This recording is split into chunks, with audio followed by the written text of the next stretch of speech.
Hello, greetings, everyone. We are live on United States of Africa and also live on our Twitter handles at GPAN and also on United States of Africa YouTube channel.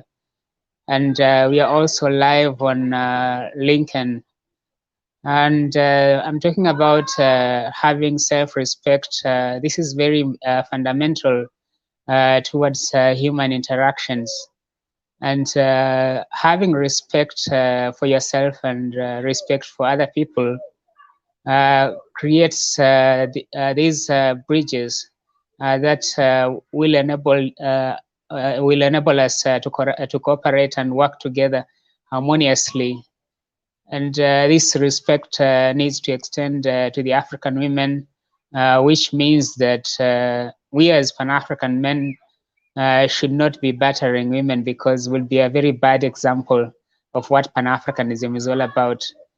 And we have to go back to how Africa was during the pre-colonial period, where the African women occupied the same positions as the African men. And everyone was given an opportunity to serve regardless gender. And by embracing this culture of self-respect, then even when we are communicating, we're going to communicate more effectively with others.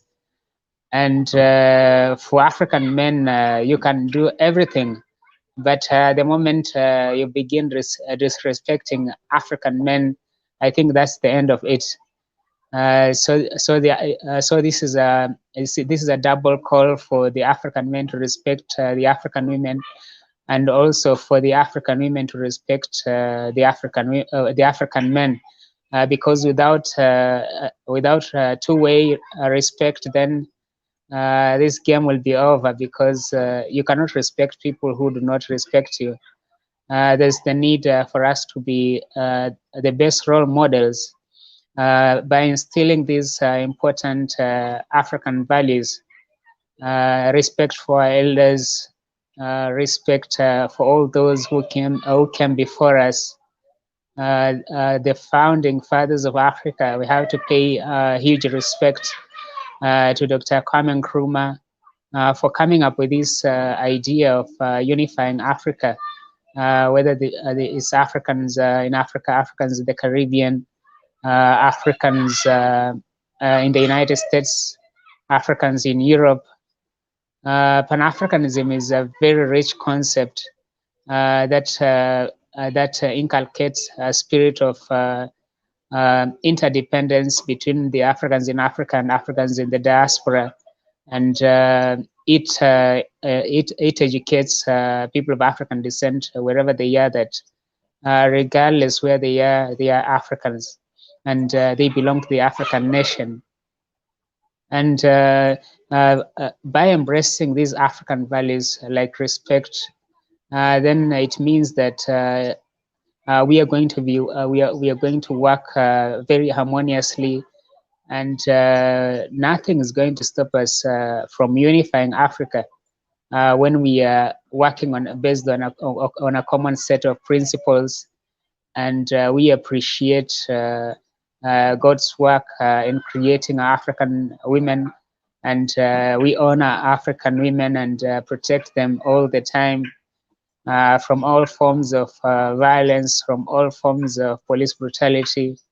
The African men should stand to protect the black woman everywhere, and the black women as well should stand to protect the black men and inspire this Pan-African spirit of black love everywhere, so that we build very strong black families that will make this United States of Africa a reality.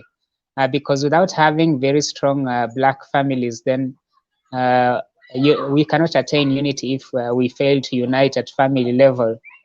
And if someone always fights with his wife, or you have maybe a nagging wife who usually torments you every day, and then you hear that the same person is preaching about Pan-Africanism, that one will be very ironic, because that person needs to demonstrate Pan-Africanism by bringing peace at home, ensuring that he or she respects the other party at home, and by establishing social harmony, peace at home, and building a very strong, united families, then we can quickly unify Africa, because we have the basic unit of unification intact. And this is what the Western propagandas have been trying to dismantle black families and create an impression that interracial relationships are part of black love. Yet, actually, in actual sense, they are completely different type of relationship, which is called interracial relationship. And for us as Pan-Africanists, we believe in black love, and we believe in embracing ourselves, because you cannot love other races if you don't love your own race. That will be a great irony, because basically you're cleaning your neighbor's house, yet yours is full of mud, very dirty house. So people of African descent need to clean their own houses first before they start cleaning their neighbors' houses. And if we begin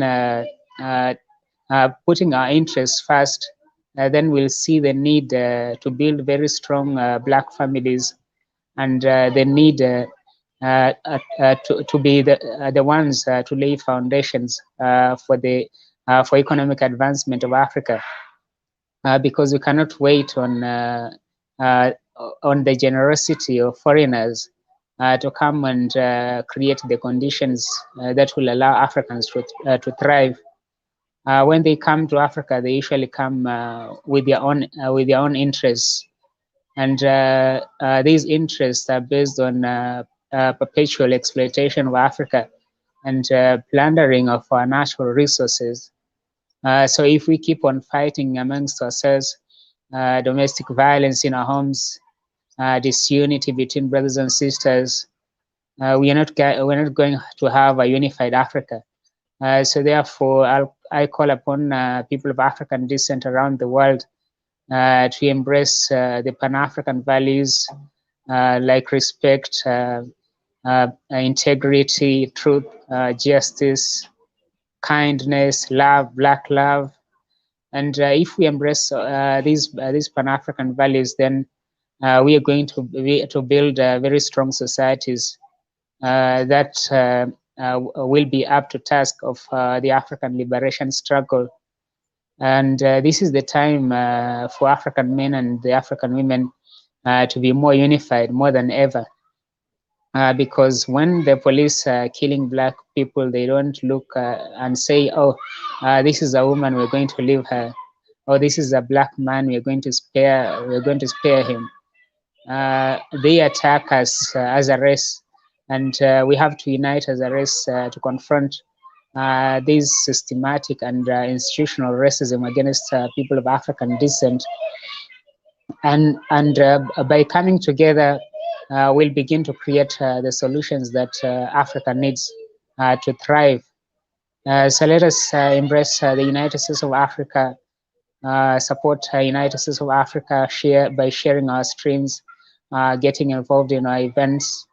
You can also contact us if you want to get involved and be part of United States of Africa, or enroll on Patreon and support the vision of United States of Africa.